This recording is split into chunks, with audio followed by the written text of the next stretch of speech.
réfléchissait sur le mode de production de notre société actuelle, la mise en cause du modèle économique, et nous abordons là une série de 2 conférences qui vont mettre en cause, non pas le modèle économique, mais le modèle institutionnel. Avec le mois prochain, le 20 décembre très exactement, une conférence que j'animerai sur le thème vers la démocratie directe, donc comment remplacer la démocratie représentative par une société avec un État, cette fois, mais contrôlée par la démocratie directe. Et aujourd'hui, à l'autre bout du raisonnement institutionnel, Stéphane va nous présenter ce que pourrait être un modèle de société pratiquement sans État ou même carrément sans État. Sans État. Voilà. Et donc, avant de lui laisser la parole, je vous rappelle que ces conférences sont articulées autour d'ateliers débats qui ont lieu tous les jeudis de 18h à 20h à la maison Berthier-Albrecht à grande place Grand Clément. Et les 3 ateliers débats qui suivront cette conférence de Stéphane Gère auront pour thème jusqu'où faut-il limiter la liberté individuelle la semaine prochaine, dans 15 jours, faut-il plus ou moins d'État, et dans 3 semaines, sommes-nous réellement en démocratie? Voilà, donc je laisse la parole maintenant à Stéphane. Merci Christian. Bonsoir à tous. Vous m'entendez ou ça va être si je parle comme ça va? Donc effectivement, j'ai entendu l'invitation de Christian, je te remercie Christian, sur ce sujet. L'image que vous voyez, vous verrez, j'ai pris des choses simples en termes de support, des images thématiques que vous trouverez sur Internet pour la plupart, en fonction du sujet, des choses très basiques. Là, c'est une illustration parmi d'autres du Léviathan de Thomas Hobbes. Le Léviathan, c'est le monstre qui est censé représenter l'État, celui qui nous agresse à tous. Alors, Christian m'avait demandé de suivre ce plan légèrement inversé. J'étais censé parler d'abord du rôle présumé de l'État et ensuite de donner des exemples. Ce qui permet, j'ai inversé les deux. Je pense que c'est plus intéressant de rentrer sur l'exemple. Donc on va passer un petit moment sur les exemples réels, pris dans la vraie vie, et variés, changer un petit peu, de société ou de vie sans État du tout, pour montrer que c'est possible, que c'est non seulement que c'est possible et que ça existe. Ensuite, je reviendrai sur des choses plus formelles, plus sociétales, si je puis dire. L'État, quel problème ça pose?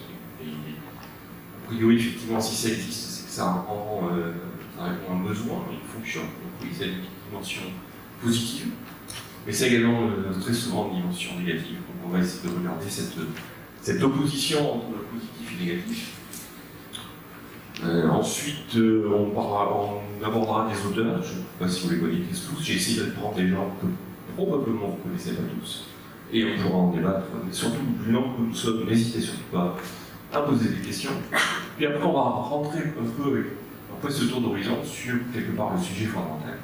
Comment on fait pour rentrer dans une société sans débat, sans État? Oui. J'aimerais bien que vous présentiez. Vous avez tout à fait raison, mais c'est vrai, c'est absolument. Bien sûr, désolé, tout à fait. Alors, je pense que si Christian m'a choisi, c'est qu'on a déjà eu à faire ensemble. Moi, je suis Stéphane Gère, citoyen normal, profession, etc. Ce qui m'amène, je pense, ici, c'est que je été par le passé fondateur du mouvement des libertariens. Les libertariens, c'est un positionnement politique qui est fondamentalement pour une société non politique sans État, avec d'autres caractéristiques. Mais voilà. Donc, je pense que c'est pour ça que j'ai l'habitude d'aborder ce sujet. Donc, je pense que c'est pour ça que je viens parler aujourd'hui. Mais je ne viens pas parler des libertariens, je viens pour donner, partager une vision de société sans État. Mais on va en parler si vous voulez. Donc des auteurs. Et comment se construit une société sans État? Et puis des points plus ouverts, notamment par rapport à notre situation aujourd'hui, à la situation de la société aujourd'hui, en lien avec tout cela.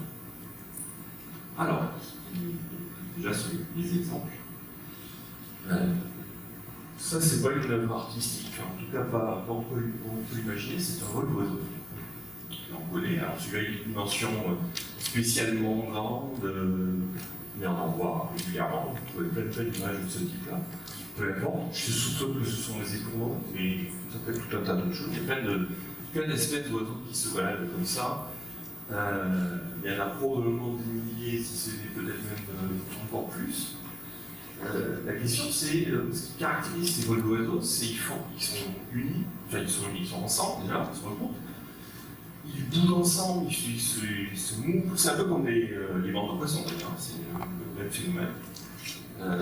Ils semblent s'orienter, se diriger, il y a les oiseaux migrateurs également. Ils bougent, ils restent unis, il y a un chef, il n'y a pas de chef, ils prennent un sens, ils vont quelque part, on ne sait pas trop. Mais ce que je trouve fantastique, en tout cas, c'est comment une telle société d'oiseaux, je ne sais pas si on peut employer ce mot-là, font pour se diriger, pour décider de fonctionner ensemble, de ne pas se heurter, etc. C'est quand même, moi ça m'interpelle, et on peut se demander comment ils fonctionnent. Et bien évidemment, par rapport à notre question, pas l'État, par définition, chez les oiseaux, il n'y a pas d'État. Il n'y a pas de député, il n'y a pas d'élu, il n'y a pas de président de la République, il n'y a pas de chef. Il y a probablement un chef qui se définit peut-être un chef entre eux, j'en sais rien. Je pense que personne ne le sait. Mais ouais, il n'y a pas d'État. Les poissons non plus. Peut-être un peu plus primaire encore, les poissons, oui. Néanmoins, ils arrivent à fonctionner, à avoir manifestement un fonctionnement, les migrateurs c'est un peu plus fort. Je n'ai pas de réponse, je constate juste que dans la nature, il y a des sociétés qui s'organisent, qui font des choses assez extraordinaires, sans État. Alors nous qui sommes plus intelligents, pourquoi on n'arrive pas à faire pareil? Alors j'ai mis de temps en temps, je mets des citations, elles sont en général en lien, mais je préfère ne pas revenir dessus, je ne reviendrai pas toujours dessus. C'est pour aussi vous interpeller. Là, le point sur lequel j'interpelle, c'est la notion de solidarité. Est-ce que ces oiseaux sont solidaires? C'est du tout. Un autre truc pour revenir chez nous. Alors là aussi, j'ai pris cette image, il y en a certainement plein d'autres. Là, c'est en Inde, mais on trouve des choses pareilles au Japon.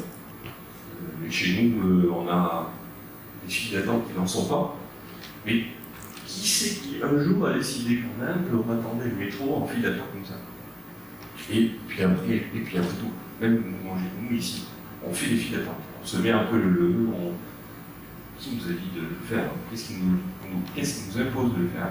Pourquoi on le fait? Il n'y a pas le flic qui nous oblige de le faire, il n'y a pas une loi qui nous oblige de le faire. Ça n'a pas été voté, pourtant on le fait. À tort, à raison, il y en a qui coupent, il y en a qui ne coupent pas. En général, ceux qui coupent, ils se rattrapent par la police, si je puis dire. Justement, il n'y a pas de police. Comment et pourquoi on se met en file d'attente, organisé comme ça, alors qu'il y a des prix qui nous obligent quelque part? Peut-être que c'est simplement que l'usage immémorial, peut-être, nous a conduit à nous rendre compte que c'était courtois, civil, efficace. Je ne sais pas, mais en fait on le fait. C'est pas utile. Alors c'est pareil.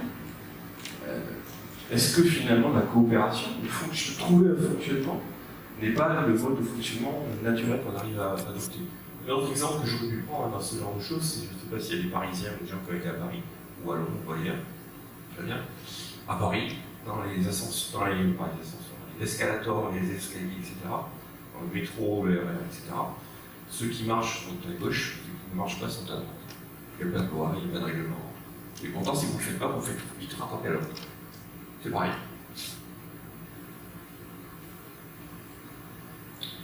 Alors là, je prends un exemple très très différent.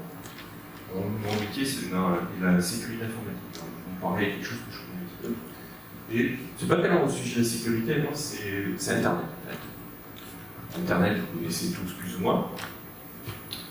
C'est par définition quelque chose qui structurellement est international. Il n'y a pas vraiment, il y a des organismes derrière qui le font fonctionner, mais c'est extrêmement éclaté. Il n'y a pas vraiment un gouvernement, un président, un État d'Internet, etc. machin qui fonctionne, tout un tas d'organismes régulateurs, les entreprises elles-mêmes, chaque État a un rôle à jouer. Mais in fine, c'est un espace international qui n'a pas vraiment d'État, on ne vote pas. Enfin, et pourtant, ça fonctionne. Alors pourquoi je parle de sécurité? C'est que, si vous remontez il y a une quinzaine d'années, il y a toujours eu des pirates, des attaques, des vulnérabilités, des risques, comme on veut, des malveillants, des gens qui se comportaient mal et qui pénétraient des systèmes et qui faisaient du piratage. Rien de nouveau. Mais il y en avait en portion totalement marginale. Puis peu à peu, avec le développement d'Internet, la sécurité informatique est devenue cybersécurité informatique, voilà, juste une question d'importance qui est revenue progressivement. Au point que si vous remontez il y a 5, 6, 7 ans, ça a commencé à interpeller certains États, certains gouvernements, qui ont dit quand même c'est embêtant pour les entreprises, pour les individus, pour les données personnelles. Et donc progressivement, il y allait commencer à y avoir des régulateurs, des agences nationales, des organismes qui s'y intéressent, etc.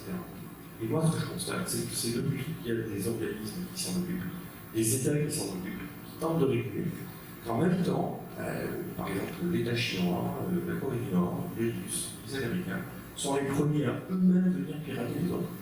Et en fait, au bout du compte, la cybersécurité est absente depuis que les États s'en rendent compte. Et je peux le dire. Donc en fait, paradoxalement, depuis que ce sont les États qui se mêlent du sujet, il y a de plus en plus de bazar sur Internet. Moi, ça m'interpelle. Et finalement, je me demande si la question de la responsabilité sur un espace de ce type-là, elle n'est pas mieux dans les acteurs eux-mêmes que dans les intervenants qui prétendent venir réguler l'environnement.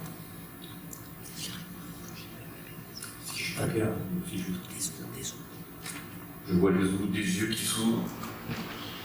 Un autre exemple très très différent, vous avez compris que je vais chercher des exemples un peu inhabituels. Les rizières, je ne sais pas si vous connaissez ces rizières. Rizière de Banaoué aux Philippines, il y en a plein de rizières en terrasse comme ça dans les montagnes, il y en a au Pérou, il y en a en Chine, au Vietnam, et celles-là sont connues, elles sont classifiées à l'UNESCO, donc elles sont particulièrement célèbres. Et elles sont célèbres notamment, et ça va de soi, il suffit de les regarder pour se rendre compte que c'est un travail colossal. La nécessité de l'entraide, qui ne peut pas être l'œuvre de quelqu'un de particulier. Et ce qui est intéressant en Philippines, à Banaoué, par rapport à par exemple la Chine, c'est que cet endroit-là, historiquement, est très peu, comment je peux dire, gouvernementé, si je puis dire. Ces rizières sont estimées à avoir environ 2000 ans, si ce n'est pas peut-être plus.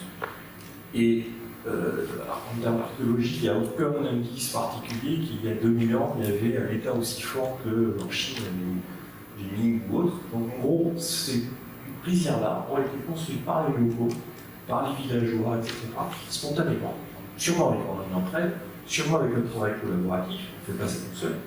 Mais quelque part, c'est un immense chantier. Pour vous donner une idée, c'est aussi grand que la Gironde, cette région-là. C'est immense. C'est un travail collaboratif de milliers de gens sur des générations et des générations, spontanées, auto-régulées. Il n'y avait personne qui a un jour a dit demain on fait des rizières sur 10 000 km. C'est venu génération par génération. Il n'y a personne qui a fait une loi. Ça s'est fait tout seul, de proche en proche. Et au passage, parce que je pense que ça peut être un sujet qui pourrait être intéressant, c'est forcément pour moi une illustration aussi d'un sujet écologique. C'est marginal. Et je pense que c'est intéressant dans le débat. C'est qu'évidemment, sur un sujet écologique, l'écologie pour moi, c'est forcément, on y reviendra, une tension entre la protection de l'environnement. La protection, pour moi, c'est potentiellement je ne change rien. Et le besoin de vivre, de se nourrir, qui, lui, par définition, nécessite de changer parce qu'il faut y construire des terrasses. Comment on fait pour arbitrer entre cet équilibre entre la protection de l'espace et pourtant le besoin de construire pour pouvoir se nourrir? Je prétends pas avoir la réponse, mais je dis que malgré tout, ces gens-là, ils ont trouvé une solution par eux-mêmes. Ensuite, deux autres territoires, où l'un contemporain et un autre, je dirais, actuel, qui est historique, où effectivement il y a des populations qui vivent aujourd'hui, qui ont vécu hors de l'État. Je ne sais pas si vous connaissez la Zoomia. Il y a un bouquin qui est écrit que je vous recommande, et celui-ci. C'est une zone qui a été inventée par un chercheur hollandais. Le nom, c'est un 20 quelque chose, donc moi, excusez, je pourrais vous le trouver si nécessaire. Et l'ouvrage est suffisant, James Scott. Mais c'est en gros, la caractéristique que je trouve intéressante, c'est la géographie de cette zone. On va du Tibet jusqu'au bas du Vietnam. Et cette zone-là est une zone très montagneuse. Historiquement, sur le siècle qui vient de se passer, même avant, c'est une zone où les gouvernements sont plutôt, on va dire, autoritaires, pas forcément très souples, pour beaucoup. Et donc les gens, en fait, se sont installés dans les montagnes en fuyant les autorités. Donc là, il y a tout un tas de peuples qui sont documentés, qui préfèrent aller vivre en fin fond de montagne, de manière souvent itinérante, plutôt que de subir les réglementations, les règles et surtout le faire des gouvernants et des autorités environnantes. Et vous constatez que ce n'est pas un seul pays, c'est toute une zone, mais qui partagent ces deux caractéristiques d'être montagneuse, culturellement asiatique, je ne suis pas sûr que ça joue comme ça, sincèrement. Et par ailleurs, par contre, historiquement plutôt autoritaire. Je vous encourage à lire ce bouquin, il est extrêmement intéressant. Plus historiquement, je ne sais pas si vous savez que l'Islande, quand elle a été découverte au début du premier millénaire, fin du premier millénaire, 1930, par les Vikings, par des Vikings. Il y avait personne, en tout cas il y a des Vikings qui y sont installés. Et sur la période de 1930-1262, c'est documenté, hein, là aussi je peux vous trouver des documents, notamment il y a un bouquin qui raconte cette histoire-là. Sur ces 300 ans, la société islandaise est une société sans État. Et ça ne veut pas dire qu'il n'y avait rien qui se passait, ça ne veut pas dire qu'il n'y avait pas d'autorité ou quoi que ce soit. Et notamment, elle est connue, cette société, pour avoir une justice privée. Justice privée, ça veut dire que les juges de conflits, sur vol, sur meurtre, sur agression, ce qu'on peut imaginer, les juges, en fait, les chefs de clan payés par les plaignants ou les victimes, ou les coupables, excusez-moi, en fonction de leur qualité, de leur service de jugement. Et ça a quand même duré 300 ans. Il y a également l'Irlande, qui est connue au Moyen-Âge pour avoir une situation comparable. Donc c'est quelque chose qui existait, et notamment le fait que la justice privée, j'insiste sur ce concept, quand on parle je fais une digression, quand on parle de société sans État, ça ne veut pas dire une société dans laquelle il n'y a pas de police, de justice, de santé, non, c'est juste qu'il n'y a pas une autorité pour le faire imposer à tout le monde. Très différent. Donc là, c'est le cas. Même la justice, qui paraît pourtant quelque chose fondamentalement qui doit s'imposer, notamment aux coupables, là, on parle d'une justice qui était mise en place et réglée de manière sociale par des gens comme vous et moi, comme si elle était organisée, nous ici. Donc sans avoir un gouvernement, proprement parler. Pour finir cette première partie sur l'Église des sociétés sans État, regardez déjà la conférence, ce que nous sommes ici. Est-ce qu'on a eu besoin de l'État quelconque pour se regrouper, pour qu'on soit invité, qu'on vienne, qu'on valide? Non, il y a peut-être effectivement le bon sens a prévalu. On ne s'est pas fini sur la réponse, c'est pas sur la gueule. On se respecte mutuellement, on sait très bien que s'il se passe quelque chose, on va s'organiser. On n'a pas besoin de l'État pour se regrouper et faire un truc particulier. Donc la plupart des activités dont on a besoin, qu'on pratique, on n'a pas besoin d'État. Donc voilà. Alors, on va rentrer un peu plus dans le problème de l'État. Et je pense que probablement, comme ce qu'on fait, en tout cas pour moi, l'un des premiers sujets qui vient à l'esprit quand on parle de difficultés sur le sujet de l'État, c'est probablement les abus de pouvoir, et notamment l'abus de police. C'est le plus visible, il y en a évidemment bien d'autres, mais celui-là il est connu, donc tout ce qui relève, encore une fois j'ai pris l'action de photo par hasard, c'est pas particulièrement significative. Mais bien sûr, l'action de la police d'État, qui a priori est nécessaire, on a besoin d'arrêter les gens, c'est clair, c'est la justification fondamentale de l'État. Mais à partir de quel moment on est dans le domaine de trop de police? Et à partir du moment où on rentre sur des comportements comme celui-ci, donc je ne suis pas totalement convaincu qu'il soit totalement justifié. Je ne vais pas faire la tarte à la crème de l'affaire Benalla qu'on a vu récemment. Je viens juste à l'exprimer. Il existe des foules d'exemples de la tension qui existe entre le rôle fondamental et nécessaire de la police, évidemment, et les abus qu'on peut constater qu'il y a quand la police n'est pas complètement contrôlée. Alors il y a plein de réponses à ça, hein, et on connaît évidemment, là j'ai pris volontairement un clin d'œil une tarte à la crème, mais on sait tous que dans la vraie vie, il existe des gardes du corps, des milices privées. Quand on rentre aujourd'hui dans les grands magasins ou dans les transports, on passe tous, on monte sur notre sac, on se fait fouiller, on accepte de se faire fouiller par des gens qui ne sont pas des policiers. En général, ce sont des privés, payés par le magasin. On constate que dans la vie de tous les jours, il y a tout un tas d'alternatives, peut-être complètes, mais réelles, à la police telle qu'on la connaît. Donc je cherche juste à vous dire, on a une opposition entre j'ai besoin d'arrêter les gens et je tombe sur un point de vue du pouvoir. Et le modèle classique de la police monolithique qu'on imagine, il existe, des alternatives, dont on pourra en parler, mais elles existent.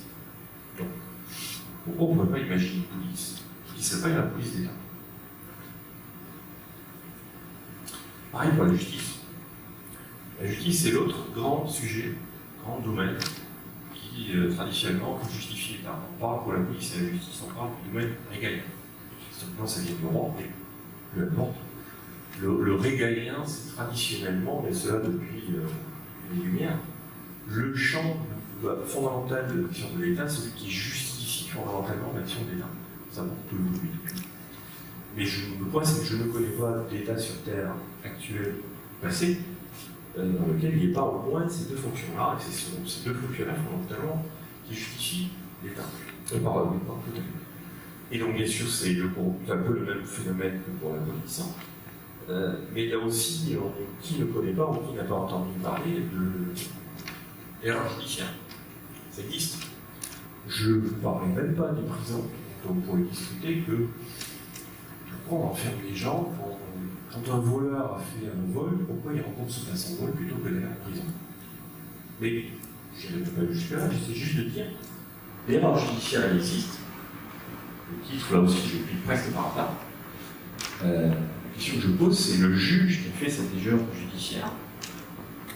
Comment il répare l'erreur qu'il a faite envers la société? Je sache aujourd'hui, on ne la répare pas. Pourtant, la société en général est organisée autour d'une notion de responsabilité. Nous sommes tous responsables de notre job, de nous-mêmes, de notre comportement. Pourquoi le juge, quand il fait une erreur judiciaire, il n'est pas réellement responsable? Peut-être qu'il est des son chef, c'est possible, mais il n'est pas des victimes, il n'est pas des sociétés. Pourquoi? Moi je dis devrait l'être. Devrait l'être. Et notamment la question par rapport à l'intérêt général que peut avoir la police, moi je dis de la justice, excusez-moi, moi je dis que la justice ça devrait être par rapport à des intérêts particuliers, celui de la légitimité, qui est la première conséquence. L'erreur judiciaire, elle devrait être réparée vis-à-vis donc pas de n'importe qui. Mais déjà d'abord par rapport à la victime, qui est la première concernée. Alors je vais rentrer dans des domaines complètement différents. Je vais essayer d'élargir un peu le sujet. Et pour montrer qu'aujourd'hui, maintenant, si on prend l'État tel qu'on le connaît aujourd'hui, que je sors de l'État théorique, issu des Lumières, régalien, etc., je regarde plus l'État tel qu'il est aujourd'hui. Il a quand même pas mal grossi depuis en termes de concept dans sa réalité. Là, j'ai pris quasiment dans l'actualité, c'est une photo sortie sur Internet de deux chercheurs en économie, soi-disant économie, qui ont été primés par un prix Nobel pour des recherches sur, je ne sais plus le libellé exact, mais en gros, c'est la dimension économique liée aux travaux autour du climat, du réchauffement climatique, excusez-moi. Je dis oui, c'est sympa, mais en quoi la recherche, pourquoi il y a des gens qui font ce genre de recherche et surtout qui font de la recherche qui derrière est financée par, faut pas se tromper, par des financements qui ne sont pas privés, en l'occurrence là. Donc, c'est pas de l'économie, c'est de l'économie appliquée au climat. Le climat est un sujet qui peut être intéressant, mais qui est très très éloigné du périmètre initial de l'État. Ok, je ne suis pas sûr que ce soit fondamentalement de la recherche. Puis il y a d'autres domaines où, par contre, il y a de la recherche qui se passe et qui n'est pas du tout à l'inverse dans le champ étatique, mais au contraire. Là, j'ai pris une photo, c'est effectivement des murs de, je ne sais pas si vous connaissez au Pérou, de Saksai Chawan. Merci, j'ai toujours du mal à le prononcer. Derrière, ce sont des pierres monolithiques dont le poids moyen est à peu près à 100 tonnes. Certaines qui sont très hautes. Vous allez me dire quel rapport avec ça. C'est très simple. On est dans le domaine de l'archéologie ancienne. Il y a des thèses prétendent que ces pierres viennent de peu importe. Le point, c'est que les recherches qui sont faites dans ce domaine-là, ne sont pas du tout faites par des fonds publics, mais essentiellement par des privés. Parce qu'en fait, les thèses qui sont derrière, je vais d'abord parler de ce sujet-là. Je dis juste que les thèses qui sont derrière dérangent énormément les historiens officiels. En Égypte, la position sur les pyramides des pharaons est dogmatique. Si on commence à dire que peut-être pas, eh bien on est mûr pour ne pas avoir de fruits de recherche. Et donc ce qui est intéressant, ce que je trouve intéressant, c'est que dans tout ce domaine-là, il y a plein d'activités qui est faite. Et c'est une recherche assez fondamentale, c'est l'histoire qui est financée par des individus qui s'intéressent au sujet et absolument pas par la recherche étatique. Et donc, on peut faire de la recherche privée. C'est ce que je dis. Voilà.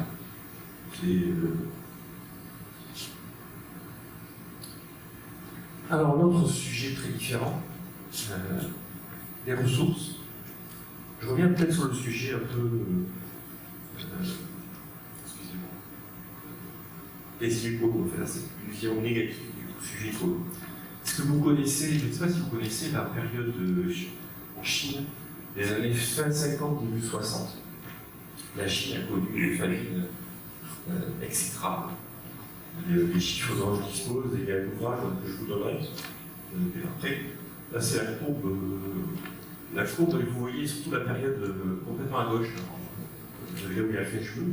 Les années fin 50-60, vous voyez le pic vert, c'est la quantité de morts pendant cette période-là. Ça monte à 25 millions. Et la surface moyenne doit être à peu près à 35 millions. Donc la Chine, pendant cette période-là, a connu 35 millions de morts à peu près, lors de grandeur en tout cas, pour cause de famine. Et la famine est essentiellement due à la volonté du pouvoir à l'époque. Nécessairement, je me fiche complètement pour savoir quel était le pouvoir. Ce qui m'intéresse, c'est juste le côté humaniste. Ces gens-là, à ce moment-là, ont décidé d'augmenter la production agricole pour concurrencer l'Angleterre. Et on mis tout le monde à bosser comme des malades, au point, par exemple, de faire la chasse aux moineaux, parce que les moineaux bouffaient de l'alcool. Ça a décimé les moineaux pendant des générations.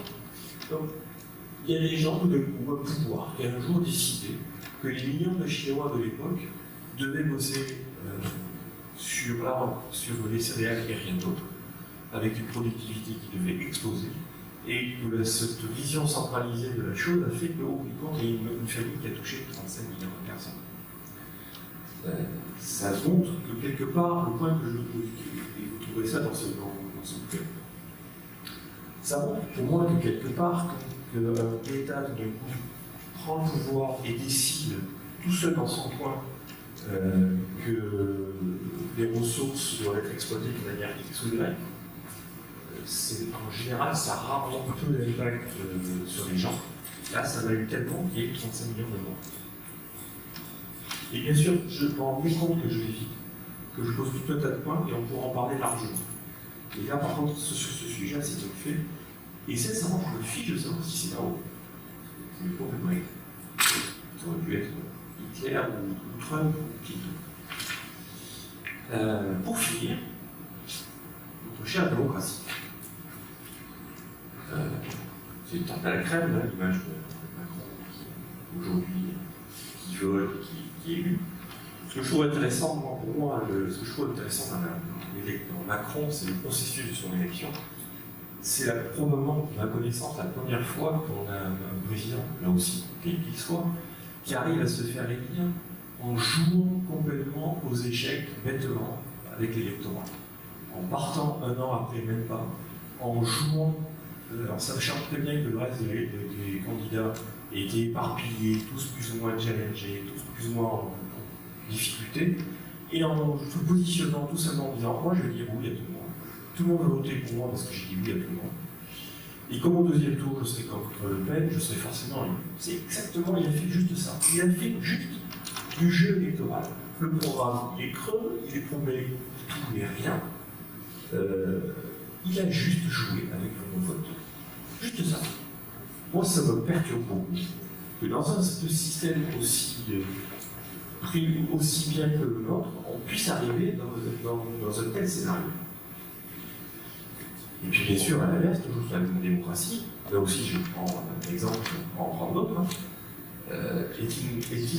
est-il normal de qualifier de démocratie un pays où, tous les pays d'ailleurs, en Afrique aussi, où on voit des gens qui sont élus avec 99% des suffrages, qui sont parfois le candidat unique. Est-ce que c'est une démocratie? Est-ce que finalement l'État, derrière la démocratie, ne cache pas les tyrannies?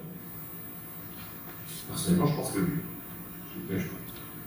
Et ce qui est intéressant, c'est quand on voit que les gens, je ne sais pas si vous connaissez Karl Popper, c'est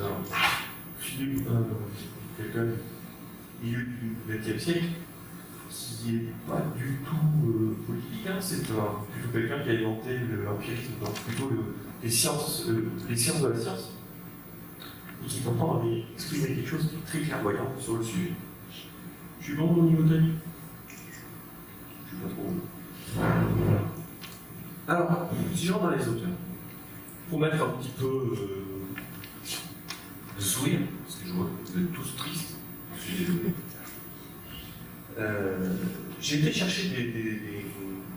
Il n'y a pas que des auteurs théoriques, il peut y avoir aussi voir des gens dans la société commune. Donc là, j'ai été chercher des humoristes d'abord. Et j'ai été chercher des humoristes des années 80. C'est un peu ma génération, hein, j'avoue. Mais c'est aussi parce que je trouve que les années 80 en termes d'humoristes, les gens avaient un front parler à l'époque que je pense qu'aujourd'hui, le politiquement correct ne leur permettrait pas d'avoir. Vous allez voir le genre de choses qu'à l'époque, des gens de droite comme de gauche pouvaient se permettre de dire. On va commencer par le point sur le chômage, que je trouve totalement extraordinaire, mais qui est totalement vrai. Et moi qui m'interpelle pour vous dire, il a totalement raison. Et finalement, ce fichu chômage, on en parle depuis quoi 50 ans peut-être, tout comme ça. Et tous les ans, tous les candidats, toutes les cours nous disent on va le réduire, on peut le réduire, mais c'est compliqué. Et au bout du compte, il ne se réduit pas, il fluctue. Au mieux, il fluctue. Mais moi, quand j'avais 25 ans, il était à 0 à 3 millions, et il est toujours plus ou moins à 3 millions, 4, 7, il ne bouge pas. Il faut savoir, ce que je vais dire, je vais le dire certains, mais il faut savoir qu'on sait parfaitement à quoi est dû le chômage, et on sait parfaitement comment le réduire. Mais on ne le réduit pas. Donc il faut croire que ça doit intéresser certains, et que peut-être que finalement, c'est un mode de gestion. Mais ce mode de gestion, à quoi il est l'État, c'est pas du tout un phénomène économique. Après, des proches, qui est pour moi probablement une plume extraordinaire, quelqu'un qui a une vision du monde un peu triste, mais extrêmement fine, et très lucide sur réellement la réalité, le rôle que joue l'État et les hommes politiques. Ils sont juste là pour nous aider, etc. Donc sinon, il n'est pas capable de le faire. Moi, je n'ai pas besoin le matin. Quand je me lève le matin, je ne me demande pas ce que l'État va pouvoir faire pour moi, mais plutôt même me demander ce que je vais pouvoir faire pour ne pas avoir l'État. Et puis il n'y a pas que des gens qui pourraient être imaginés comme Zapovic là. J'ai vu des gens qui sont, oui, qui sont supposés être à droite, d'autres qui sont supposés à gauche. Moi j'aime bien ce que dit Coluche, je pense que c'est tout à fait vrai. Au bout du compte, ils sont bien gentils, c'est la politique, mais qu'est-ce qu'ils font? Ils prennent du fric, ils vous empêchent de faire des choses. Qu'est-ce qu'ils nous permettent de faire? Personnellement, je sais pas. Personnellement, je sais pas. Le dernier, c'est un très très différent. J'ai été chercher, il y en a tout un tas d'autres qui sont possibles. J'ai été chercher un auteur que vous connaissez probablement tous, peut-être le connaître, Philippe Dick. Philippe Dick, c'est l'auteur de choses comme Blade Runner, Total Recall, Minority Report, 3 films extrêmement célèbres. C'est la science-fiction, il y a plein d'auteurs de science-fiction qui ont d'une manière ou d'une autre, de manière directe ou indirecte, traité de ce sujet. Il y a des auteurs russes, il y a Robert Heinlein, peu importe. Ce que je trouve très bien, c'est la phrase de Philippe, qui est pourtant quelqu'un qui a traité des robots, du futur, de la police avec Minority Report, et qui, la réalité, c'est ce dont on pense, il pense plus, pardon, ne disparaît pas. Pourquoi c'est important? C'est important parce que je pense que l'État, c'est une illusion. L'État nous raconte une histoire, il nous dit qu'il est important, qu'il est indispensable. Il ne l'est pas. Regardez, la réalité, c'est qu'on a réussi à se réunir sans avoir besoin de lui. Et la plupart des choses qu'on fait au quotidien, on le fait sans avoir besoin de lui. L'État nous raconte une histoire. Il nous raconte l'histoire qu'on a besoin de lui. Il nous raconte toute notre histoire. Il n'y a pas que ça. Et si on creuse un peu, on se rend compte que la réalité est tout autre. Moi, j'ai pris comme choix, comme positionnement personnel, de m'attacher à essayer de comprendre autant que faire se peut la réalité, surtout de ne pas me faire baratiner par tout ce qu'on entend au quotidien, politiquement correctement. Alors maintenant, si on rentre effectivement un peu plus quand même dans les auteurs de ce genre de sujet, je vais prendre les deux. Je vous encourage, si vous ne connaissez pas, il y en a tout un tas. Je vous encourage, si vous ne connaissez pas, à découvrir quelqu'un comme Frédéric Bastiat. Frédéric Bastiat, pour vous donner une idée, vous voyez que l'image n'est pas toute neuve, c'est quelqu'un qui a fait une irruption sur la scène politique française en 1848, 170 ans. C'est pas tout neuf. Il était député des Landes sous la Restauration. Et il est mort très vite après, malheureusement, de tuberculose. Et pendant ces quelques petites années, il a eu une correspondance et une littérature extrêmement prolifique, à destination de ses collègues députés, à destination de journaux, en entretenant une correspondance avec des Anglais aussi. Et il a élaboré il a fait une analyse et ensuite il a élaboré toute une lecture de la vie politique, toute une lecture du fonctionnement économique de la société. Il a écrit pour revenir sur notre sujet, 2 ouvrages fondamentaux, à mon sens. Il n'est pas tout à fait anarchique, c'est un proto-anarchique, je dirais, c'est un minarchiste. Il aime un État minimal. Il a écrit l'État et il a écrit la loi, qui sont 2 brochures, ce sont des bouquins qui peuvent faire 50-60 pages, quelque chose comme ça, où il écrit complètement une vision, une analyse de la société où finalement le problème c'est bien la loi et le problème c'est bien l'État. Donc c'est pour vous dire que ce n'est pas quelque chose que j'ai inventé en maintenant, c'est quelque chose qui est la tradition française, qui remonte à ces époques-là, mais qu'on est en fait plus pas oublié. Ensuite, Gustave de Molinari, c'est un peu plus récent. Gustave de Molinari est mort après la Première Guerre mondiale, donc c'est la génération après. C'est un Belge qui a vécu parmi nous, et qui pour moi, il y en a d'autres, hein, mais qui pour moi fondamentalement est le premier de ce qu'on appelle les anarcho-capitalistes. C'est-à-dire les gens qui sont anarchistes au sens anti-État ou qui considèrent qu'on peut fonctionner sans État, mais qui pour autant s'appuient sur une vision de l'économie capitaliste, mais pas au sens des grandes multinationales, simplement au sens de l'entrepreneuriat.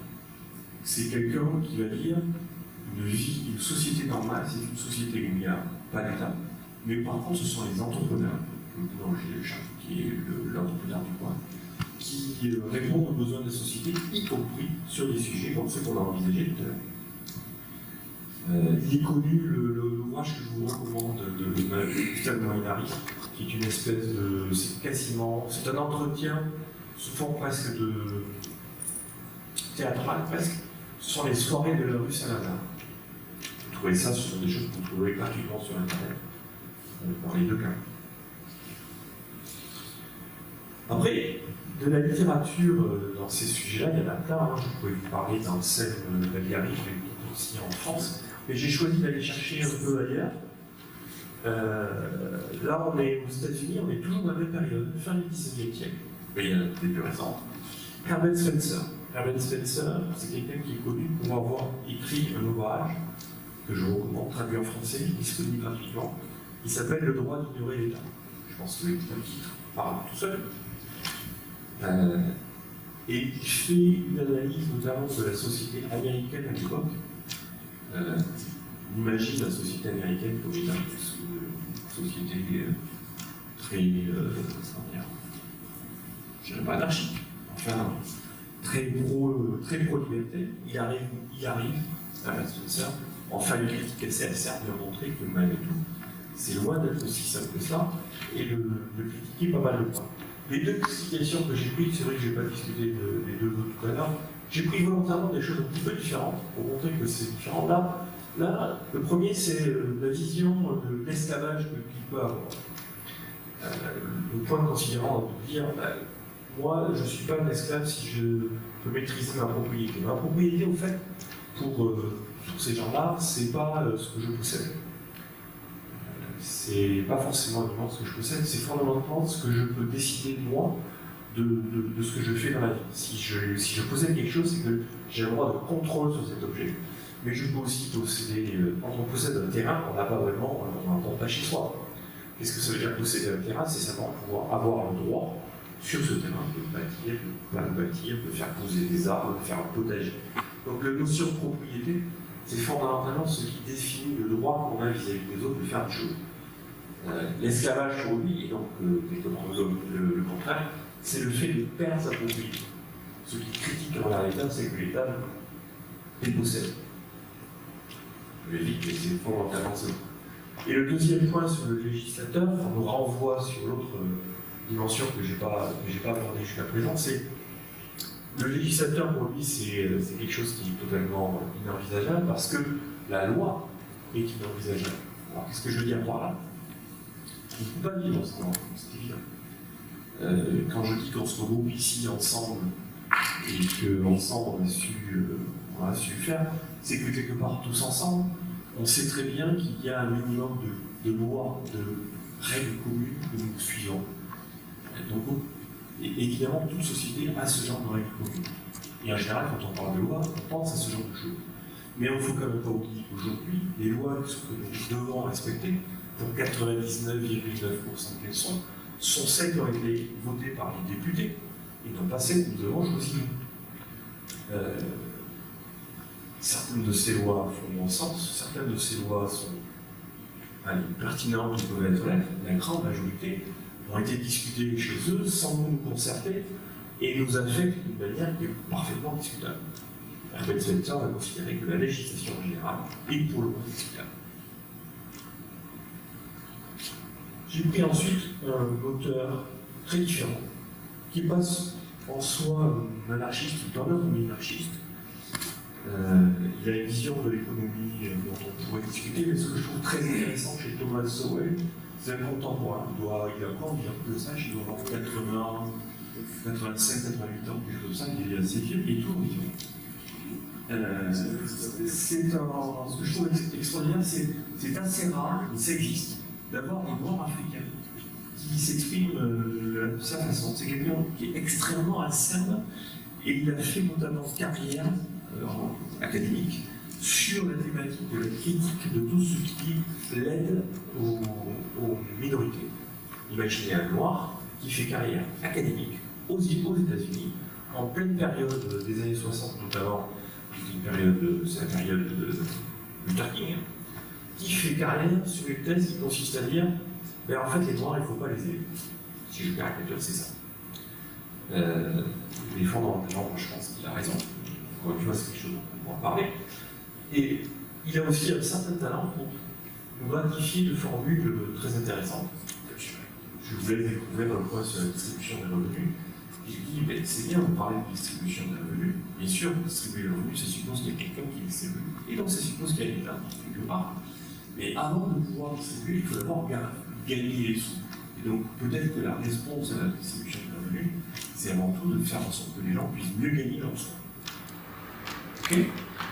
Le deuxième, je suis désolé, la traduction de mémoire n'est pas tenue. Oui, il y a le mot avare et malheureusement une mauvaise traduction. Il faut remplacer avare par cupide, j'en suis désolé, c'est cuire. Mais quelque part, c'est un peu la même idée, c'est comment ça se fait qu'on puisse imaginer normal et qu'aujourd'hui la société pousse, encore une fois je parle de diffusion de l'État, que la société aujourd'hui considère normal qu'on soit cupide quand on gagne de l'argent, mais qu'on ne soit pas cupide quand on rend aux autres. Moi, je pense que s'il n'y avait pas l'État, cette question se poserait.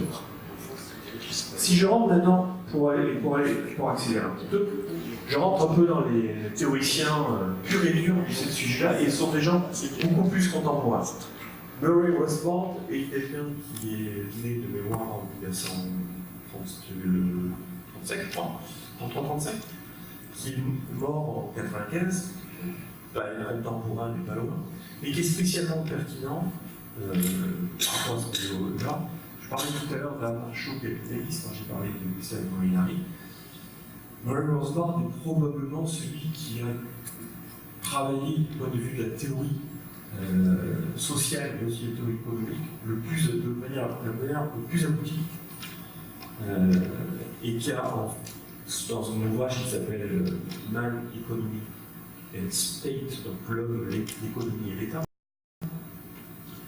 qui a proposé toute une solution pour l'organisation sociale pour avoir les systèmes régaliens, la justice, la police, la santé, tout ce que vous pouvez imaginer, sans avoir besoin d'État. Et selon une vision économique basée fondamentalement sur l'entreprise et l'intérêt individuel. Je vous encourage chaudement à le lire, c'est tout à fait rafraîchissant.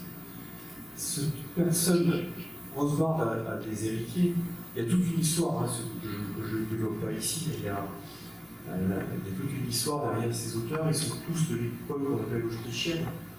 Je n'ai pas dit, ce sont ce qu'on appelle l'école autrichienne. L'école autrichienne, c'est une école de théorie économique dont les premiers auteurs étaient viennois, pendant plusieurs générations.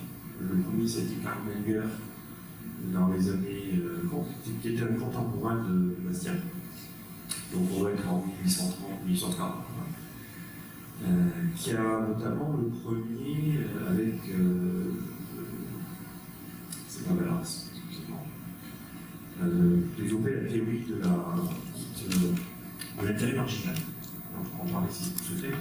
Le point, ce qu'il faut juste retenir, c'est qu'il y a toute l'histoire de la théorie économique derrière. Et donc aujourd'hui, pour revenir sur Hans Hermann Hoppe, c'est l'héritier de l'élève au sens académique du terme de Rothbard. Et Hoppe est pertinent et intéressant à évoquer, outre que c'est quelqu'un qui est vivant, vous pouvez le trouver sur Internet. Il est particulièrement intéressant, je trouve, parce qu'il a une lecture de la démocratie contemporaine extrêmement critique. Et il dit que fondamentalement, une bonne partie des mots que nous avons connus pendant le XXe siècle, que ce soit les deux grandes guerres mondiales, mais aussi les régimes tyranniques de tous ordres qu'on a pu connaître, sont fondamentalement un héritage de l'émergence des systèmes démocratiques au tournant du 19e et du 20e siècle. On peut ne pas apprécier cette position-là, mais personnellement, je pense que c'est une analyse qui est tout à fait juste. C'est ce qu'il dit notamment sur la deuxième citation, pardon. Et sur le premier, je pense que je vais vous laisser le lire, mais fondamentalement, le premier, c'est consiste à dire si on dit que l'État a un rôle régalien, qu'il doit intervenir, qu'il doit protéger notamment la propriété, quand on dit que l'État sert à protéger la justice, c'est ce qu'on dit, S'il est là pour protéger la propriété, comment peut-il justifier de nous prendre des impôts qui, par définition, sont un vol de propriété? Après, pour finir sur ces auteurs, il faut bien voir qu'on est sur des auteurs aussi contemporains qui sont vivants, et qui sont, dont certains sont français. Je vous ai pris 4 contemporains, tous vivants. Alors, ils sont tous un peu âgés, et des successeurs qui s'équistonnent. Et ce sont des noms que vous trouverez. Le plus connu, probablement, je pense, le leader, si je puis dire, de l'école française aujourd'hui, c'est Pascal Sarr, ancien professeur émérite de Dauphine en économie. C'est quelqu'un qui a commencé sa carrière en économie sur des écoles assez classiques. Je pense pouvoir dire que c'est un ancien keynésien. Et qui, au fur et à mesure de ses recherches, etc., a évolué. Il est devenu, dans les années 80, un Autrichien, c'est-à-dire un analyste de l'école autrichienne. Et aujourd'hui, il fait partie clairement de cette école-là, de visible. Vous le trouverez régulièrement dans des journaux, il fait des tribunes dans les Échos, dans la tribune Figaro, je pense aussi. Donc c'est clairement quelqu'un qui est disant. Et ce qui est, je trouve, intéressant dans cette position, c'est de dire, mais bien sûr, vous avez compris qu'on parle de vision plutôt libérale au sens de pro-liberté individuelle. Mais pour lui, être libéral, c'est ni être à gauche ni être à droite, c'est juste s'intéresser aux individus. Et que en matière d'État, puisque c'est notre sujet, l'État est quelque chose qui est favorisé ou promu quand on est à gauche, et c'est tout autant que quand on est à droite, pour des raisons différentes. Lui, il dit, je m'en fous d'être à gauche, je m'en fous d'être à droite. La seule chose qui m'intéresse, c'est la liberté individuelle. Henri Lepage est un autre nom que vous rencontrerez, lui aussi plutôt chercheur en économie. Il est intéressant historiquement parce que c'est dans les années 80, lui qui a introduit, tout à l'heure je vous ai montré Murray Rothbard, c'est lui qui a introduit Murray Rothbard en France, avec différents ouvrages, dont un qui s'appelle Demain le capitalisme, dans lequel il parle de ces idées-là qu'il a repris en France et a introduit la théorie anarcho-capitaliste dans les années 80. Quelqu'un de très très différent, qui pour moi est certainement grande source d'inspiration personnelle, Christian Michel. Christian Michel est un vieux monsieur lui aussi, mais ce qui est intéressant, c'est que ce n'est pas du tout un académique. C'est un anthropologue. C'est dans les années 70-80. Il a fait fortune de manière industrielle. Et ensuite, il s'est mis à faire des placements financiers. Et il est venu, pour des raisons particulières personnelles, il est venu à s'intéresser à la théorie économique. Et il a écrit 2 bouquins, spontanément, sortis de nulle part, qui sont juste extraordinaires. Si vous les trouvez, je vous y encourage. Et qui sont très simples. Liberté, 2-3 choses que je connais. Liberté, 2-3 choses que je connais. Si vous trouvez ça, je vous encourage à le lire. C'est juste une idée. Et un bouquin avec un titre très évocateur, qui est un recueil de tas que je recommande chaudement aussi, c'est Vivre ensemble, tout simplement. Et dont la thèse générale est la paix, l'équilibre dans la société, la liberté des uns et des autres, trouver un moyen de fonctionner, d'avoir la justice, etc., sans État. Donc on est pile dans le sujet. Et c'est pas du tout un théoricien au sens classique. Pour finir et pour revenir dans les académiques, Serge Flexner, qui lui est un prof de l'école, excusez-moi, de la fac du droit à Marseille, qui je trouve intéressant parce qu'il a une vision extrêmement pédagogique. Vous trouverez sur internet des vidéos qui sont carrément comiques, tellement il a un sens de l'exemple et le talent de trouver des exemples qui montrent le ridicule de ce que nous vivons au quotidien. C'est ça.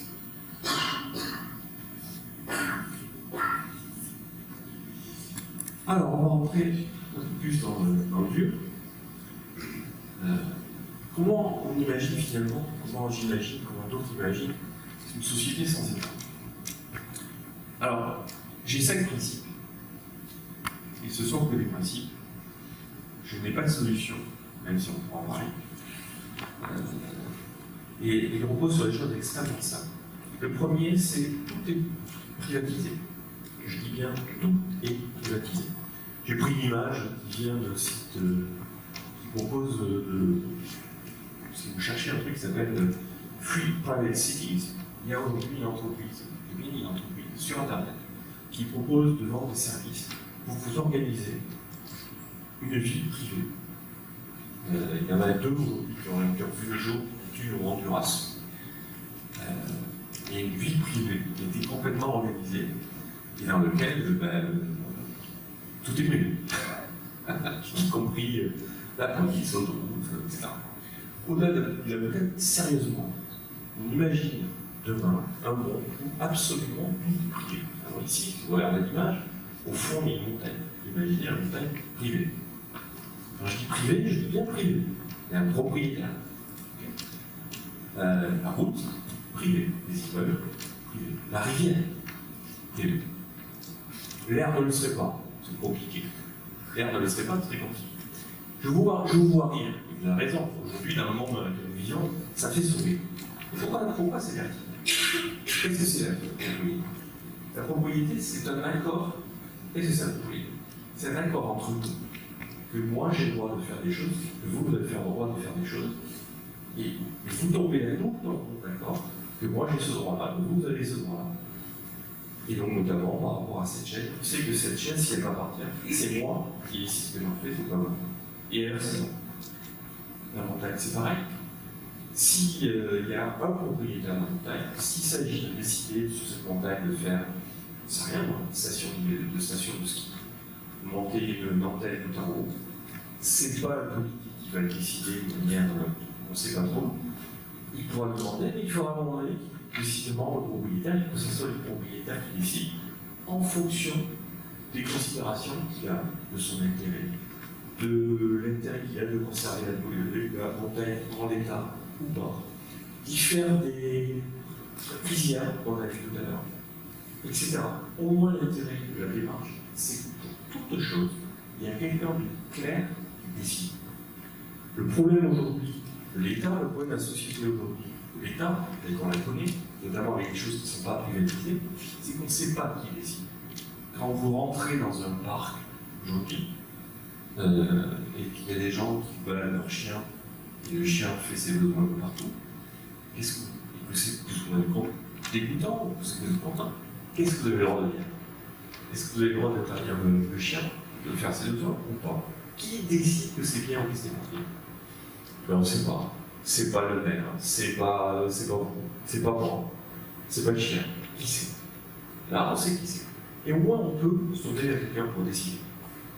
Et donc, de ce fait, on n'a pas besoin de l'État qui va venir me dire « Ah, c'est moi qui décide ». Non. La société s'organise, tout le monde sait qui décide quoi. Je vous laisse dire. Le deuxième, c'est à partir du moment où on a tout privatisé, on peut faire des contrats. Nous faisons tous des contrats tout le temps. Évidemment, il y a des contrats qu'on passe quand on achète une maison, un appartement, quand on loue un appartement. Mais quand vous achetez votre pain chez le boulanger, vous passez un contrat implicite. Le contrat implicite, c'est tu es d'accord que si je te donne 1 euro, tu vas me donner une baguette et que la baguette elle est de bonne qualité. Pas juste une baguette, c'est une baguette, c'est du pain, c'est du café toi. Si c'est pas le cas, je ne reviendrai pas chez toi. Le contrat implicite, c'est je te donne 1 euro, c'est le pain que j'attends. Et il y en a plein comme ça. Vous achetez une voiture, vous ne signez pas forcément le contrat, pas très sophistiqué, mais quelque part, il y a un contrat entre vous et le concessionnaire. Il se doit de vous fournir un produit de voiture que vous attendez, avec les options au prix convenu, avec un entretien, etc. Des contrats, on en passe tout le temps. Et on en passe là, mais pour pouvoir passer un contrat, encore faut-il que les deux personnes qui passent un contrat soient en position de passer un contrat. Je reprends mon exemple de la montagne tout à l'heure. Si je veux construire une antenne de radio en haut d'une montagne, qui est un propriétaire, je peux aller voir le propriétaire, négocier avec lui, lui dire écoute, je te propose de louer le sommet de la montagne ou de t'acheter, ou de te rémunérer quand j'aurai monté mon antenne en fonction de l'usage qui est fait d'antenne. Et vous pouvez commencer à avoir ce genre de conversation. Et peut-être d'ailleurs par rapport à l'antenne, si vous publiez à vous dire que t'es bien gentil, et j'ai une meilleure proposition que de l'antenne, j'ai un autre usage qui est fait, et finalement ça sera l'autre usage qui sera fait. Ou alors vous montrez le prix. On commence à négocier. Le point fondamental des contrats, c'est que la vie sociale devient une négociation. Il n'y a plus de rapport de force. J'insiste sur ce point. Dans une société sans État, une société libre, à partir du moment où tout le monde est propriétaire, à partir du moment où on a des contrats, tout est négociation. Tout est négociation. Et il n'y a plus de rapport de force. Je vous vois hocher la tête, pourtant réfléchissez, ça n'existe pas. S'il n'y a personne pour imposer le contrat, c'est la négociation. C'est pure négociation. Il n'y a personne pour vous imposer le Est-ce que tu peux accélérer? Oui. finir dans 10-15 minutes pour laisser Je vais accélérer un peu. dans cette question? Oui. Hein? Oui, ça doit pouvoir se faire. Je vais accélérer sur ce point-là parce que en fait, je viens d'en parler pas mal. À partir du moment où on a dit propriété, à partir du moment où on a dit contrat, il n'y a plus que du marché. C'est exactement ce que je viens de dire à l'instant. Et donc, tout est négociation. Pourquoi j'ai pris ces deux images rapidement? Je ne sais pas si vous avez vu passer le coup de cette race de porc récemment. Il y a un charcutier corse qui a quasiment sauvé cette race de porc uniquement parce que c'est son intérêt de charcutier de la sauver. Comme quoi le marché a sauvé des espèces d'animaux. Étonnant. Comment une société serait organisée dans un monde de ce type-là? Et en fait, on s'aperçoit qu'elle est en fait bien plus riche qu'on pourrait imaginer.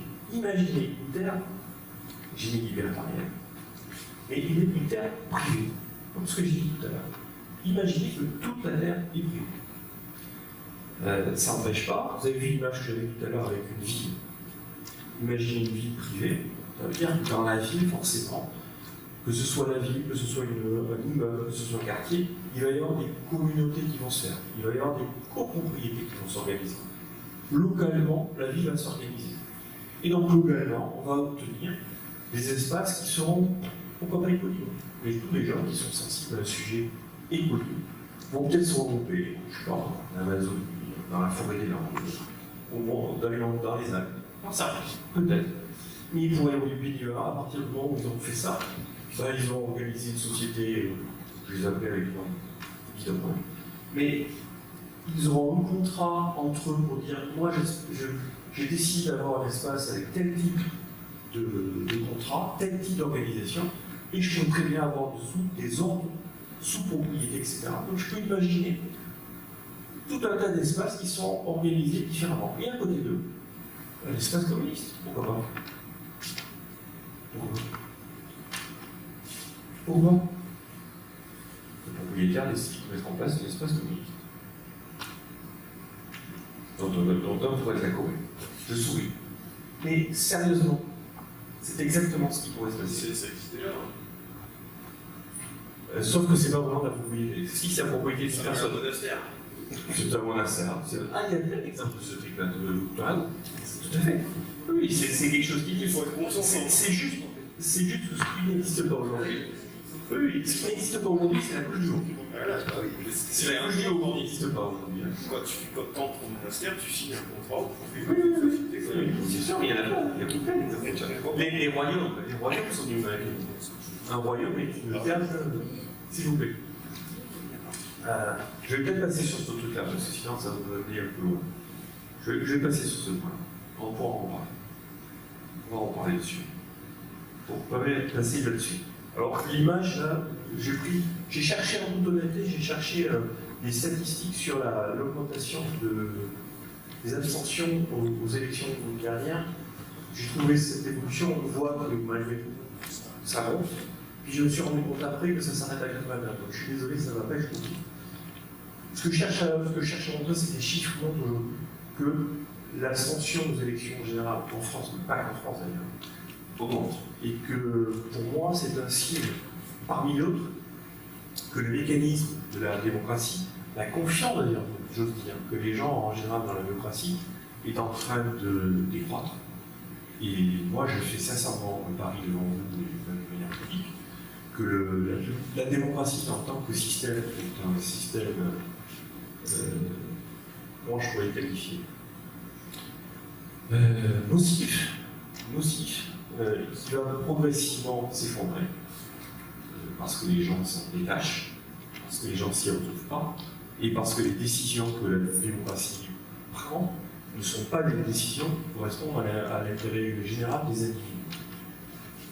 Quand on voit certains endroits où il y a de la démocratie, ça fait plutôt réfléchir.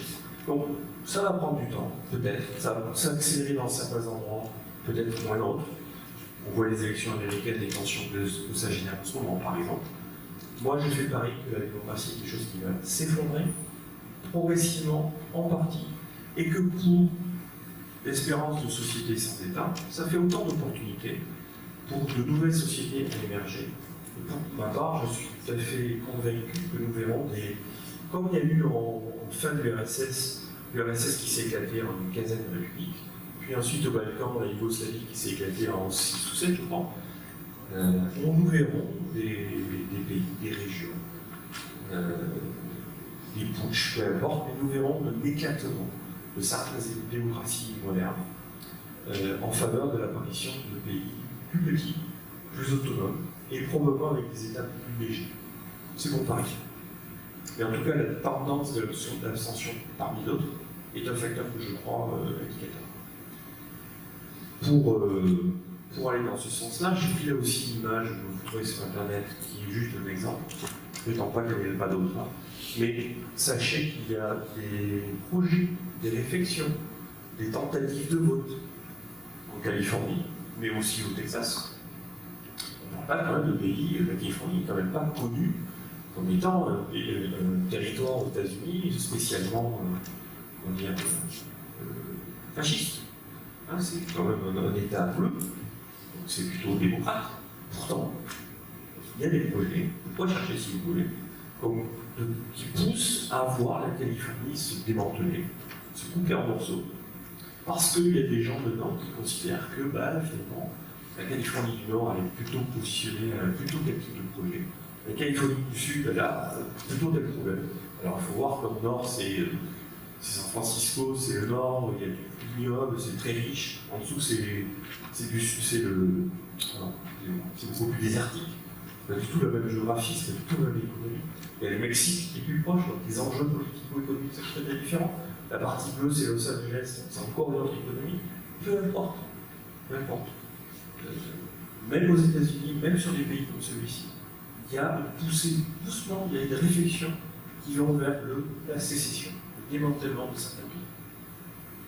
Et bien sûr, avec un allègement des États. C'est ça mon point. Initiatives diverses, j'évoquais tout à l'heure rapidement les vies privées. Il y a tout un tas de projets qui existent depuis certaines années, qui vont dans différentes initiatives de création de sociétés nouvelles, parfois en utilisant la technologie. L'image de gauche, c'est la ville de Honduras que j'évoquais. C'est une ville privée au Honduras. C'est ce qu'on appelle une ville à charte. Vous trouvez ça sur Internet, ville à charte. Donc ça veut dire que c'est une ville dont les habitants signent une charte, une espèce de constitution, quelque part, un contrat général, et habitent en s'engageant à respecter les termes de cette charte, qui prévoit des services de police, qui prévoit des services pompiers, les eaux courantes, tout ce que vous pouvez imaginer. La ville est intégralement privée. C'est au Honduras. Vous cherchez Free Private Cities, vous trouvez ça. À droite, c'est une initiative parmi d'autres de ce qu'on appelle les seasteaders, les gens qui s'installent dans la mer. Les projets d'îles flottantes en général, parfois elles sont fixes. Il faut savoir qu'à Tahiti, il y a un projet qui est en train d'être discuté pour l'installation d'une ville de ce type-là au large de Tahiti. Et l'idée de base consiste à dire qu'on s'installe en mer dans des zones qui sont hors des zones des États au-delà de 200 000, qui sont les zones publiques, pour être dans des zones internationales. Et à partir du moment où on est dans une zone internationale, on n'a aucun droit étatique à respecter et on installe sa société flottante à partir de là. Donc ça, ce sont les 6 status. Et il y en a d'autres. Aux États-Unis, il y a un projet qui est connu, qui s'appelait le Free State Project, qui consiste au New Hampshire à s'installer au New Hampshire et progressivement en fait changer le poids des votes du New Hampshire, qui est un petit État, pour favoriser l'installation de gens qui pourraient pousser le New Hampshire à devenir un État indépendant. Il y a une initiative qui nous est comparable en Suisse, dans l'État de Ticino, qui est la partie italienne de la Suisse, et j'en oublie certainement. Mais c'est juste pour vous donner une idée de nombre d'initiatives qui existent, de gens qui cherchent à s'installer de manière un petit peu différente pour sortir des périmètres qu'on connaît aujourd'hui. J'accélère, j'accélère. Et si vous regardez de près la structure économique, l'évolution de la structure économique autour des entreprises en France, mais pas qu'en France, il y a des choses qui sont frappantes. Je ne sais pas si vous vous intéressez à ce que font nos jeunes générations. Il y a deux tendances qui sont très fortes. Ce sont ce qu'on appelle les freelance, en gros les auto-entrepreneurs, mais au-delà du statut d'auto-entrepreneur, les gens qui prennent l'initiative de s'installer à leur compte en individuel, ce que par le temps on appelle des libéraux, au sens économique du terme, les médecins libéraux. C'est un premier phénomène. Le deuxième phénomène, c'est celui des startups. Alors, ça se discute aussi parce qu'il y a énormément de startups qui sont aussi subventionnées, donc ce sont souvent des initiatives un petit peu particulières. Mais ce que je cherche à vous dire, c'est que même dans le domaine économique, le domaine des entreprises, on est en train de passer dans un monde, le statut classique de l'entreprise, la grande entreprise, on rentre dans un boulot et on y reste pendant 25 ans, on est en train fondamentalement de changer. La structure du tissu économique est en train de se morceler. Et il y a beaucoup plus d'activités qui se développent sur la base de l'entrepreneuriat, du micro-entrepreneuriat, de gens qui changent de boulot tout le temps.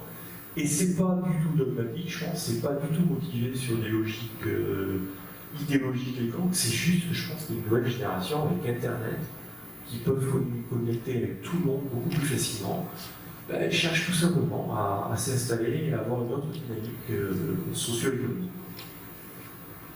Et que bien sûr, forcément, ça change les modèles de fiscalité, les modèles de couverture sociale, ça bouleverse un petit peu les modèles sociaux. Et je finirai sur ça. L'autre phénomène qu'on constate, que je constate, j'ai pris la blockchain, c'est la poussée des technologies, l'impact des technologies en général. Je ne sais pas si vous avez entendu parler d'un truc qui s'appelle la blockchain, c'est pas rare du tout, mais c'est parmi tout un tas d'autres technologies qu'on voit autour d'Internet, bien sûr, il y a Internet qui est derrière, mais la blockchain par exemple, c'est une technologie qui permet, elle a vu le jour avec un phénomène qui s'appelle le Bitcoin, qui est une monnaie virtuelle qui cherche à montrer qu'on peut avoir une monnaie hors des circuits classiques des banques centrales et des monnaies étatiques, papier, etc. D'avoir une monnaie qui est complètement décentralisée, sans autorité centrale, sans banque centrale, sans État pour la piloter, et qui fonctionne. Alors, le Bitcoin a tout un tas de défauts, en parler, mais l'expérience est probante. Aujourd'hui, c'est quelque chose qui a clairement percé. Le cours du Bitcoin l'été dernier a atteint 10 000 $ l'unité. C'est pas parfait, mais ça montre qu'il y a une aspiration de beaucoup de gens à avoir une monnaie, en espèce, si je puis dire, qui soit une monnaie non étatique, hors des banques centrales. Et il y a plein de technologies de ce type-là. Une autre technologie qui est en train de poindre, c'est ce qu'on appelle l'Internet des objets, Internet of Things, qui va potentiellement permettre à tout un tas d'entreprises d'avoir, en gros, tous les objets vont être sur Internet. Et à partir de là, on va disposer de tout un tas d'autres services, notamment des services de santé, de robotique, d'aide à la personne, d'aide aux soins des personnes âgées, par des moyens technologiques qui sont complètement différents de l'infirmière à domicile, l'ambulance qui va d'un hôpital à un autre, du schéma traditionnel. Non pas pour dire que le schéma traditionnel est mauvais, mais pour aspirer à avoir d'autres modèles de sortir qui répondent à d'autres problèmes et à d'autres enjeux avec des vitesses différentes. Et je conclurai donc là-dessus. Pour moi, ces différents éléments, qu'est-ce que je vais montrer ce soir finalement? Je vais montrer que la société sans État Elle a une existence depuis longtemps, sous des formes très variées. Elle est omniprésente, avec les queues et les files d'attente. Je vous ai montré que l'État n'est pas sans poser de problème. Au contraire, moi je considère qu'une bonne partie de l'histoire du XXe siècle montre que l'État a posé plus de questions que de problèmes qu'il en a résolus. Et ce n'est pas mal en s'engageant. Que ces idées-là ne sont pas des idées nouvelles, elles ont fait l'objet de pas mal de littérature, et depuis très longtemps, d'une manière surprenante. On en pense ce qu'on veut. Je vous ai présenté les principes généraux qui reposent fondamentalement sur une vision de l'organisation autour de sur la propriété des contrats et ensuite la négociation de manière générale. Et on voit, à mon sens, pour finir, que la société aujourd'hui est bousculée d'une nerveuse façon sur le plan politique, avec la démocratie, sur le plan de la technologie, sur le plan de l'approche de l'emploi et du travail. Qu'est-ce que j'ai dit d'autres points qui montrent que pour moi, alors, Emmanuel pourra dire quand, mais pour moi, on est sur une pente qui fait que peut-être dans une génération, 2 générations, on ne sait rien. Mais à mon avis, oui, les phénomènes de type sécession, c'est le point que j'ai noté, à mon avis, devraient se faire jour et devraient pas mal accélérer les choses et répondre à certaines proposer des solutions par rapport à cette question. Merci à vous.